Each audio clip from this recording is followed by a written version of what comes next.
Bonjour à tous, ici Gabriel de chez J'aime apprendre et avec l'arrivée récente d'iOS 26 et de iPadOS 26, je vous montre aujourd'hui une manipulation toute simple mais qui est vraiment essentielle pour pouvoir utiliser toutes les fonctionnalités de votre iPhone ou de votre iPad, de le garder bien sécurisé puis surtout en bonne santé. En effet, on va voir aujourd'hui comment faire une mise à jour de votre iPad ou de votre iPhone. Les étapes, c'est exactement les mêmes autant sur l'iPhone que sur l'iPad, mais aujourd'hui, je vais vous montrer sur l'iPad tout simplement parce que l'écran est plus gros et plus facile à lire. Vous allez voir, c'est une opération qui est super rapide, qui ne demande aucune application supplémentaire parce que ça se fait directement depuis les réglages de votre appareil, puis qui va vous permettre de garder votre appareil toujours à jour et protégé. Je vous montre ça tout de suite, une étape à la fois.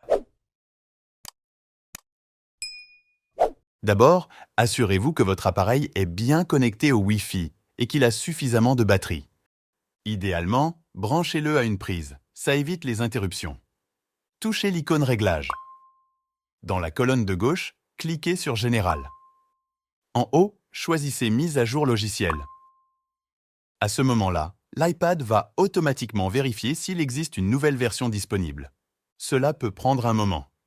Si votre appareil est déjà à jour, un message l'indiquera clairement et précisera que vous disposez déjà de la dernière version compatible installée. Pour les appareils plus anciens, il peut s'agir d'une version précédente qui n'évolue plus. Si une mise à jour est disponible, elle s'affichera avec son numéro de version et quelques explications. Pour installer la mise à jour, touchez Mettre à jour, entrez votre code si on vous le demande.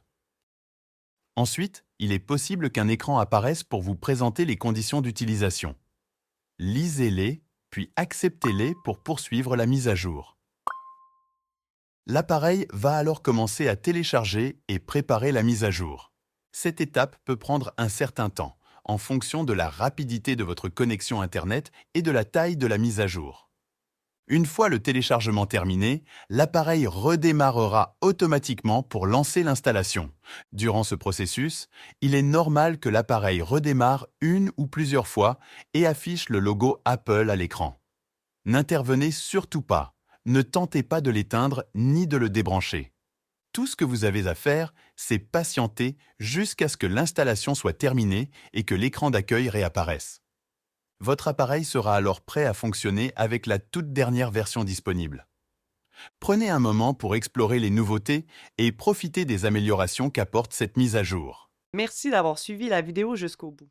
J'espère qu'elle vous sera utile et que vous prendrez l'habitude de regarder régulièrement si vous avez une mise à jour à faire sur votre iPhone ou votre iPad. Ça ne prend que quelques instants et c'est le meilleur moyen de garder votre appareil sécurisé et de profiter des nouveautés, tout comme celles d'iOS 26 et d'iPadOS 26. Si cette vidéo vous a aidé, pensez à cliquer sur j'aime. Pensez aussi à vous abonner à notre chaîne YouTube de sorte de ne rien manquer de toutes les vidéos qu'on a préparées pour vous. Et si vous désirez aller encore plus loin, nous avons préparé pour vous un petit e-book gratuit avec 10 trucs simples et pratiques que vous pouvez appliquer au quotidien. Vous pouvez le télécharger dès maintenant dans le lien dans la description sous la vidéo. Et puis moi, j'ai une petite question pour vous. Est-ce que vous avez déjà fait votre mise à jour iOS 26 ou iPadOS 26 ou est-ce que vous attendez encore avant de sauter le pas? Écrivez-le dans les commentaires, j'ai vraiment hâte de vous lire.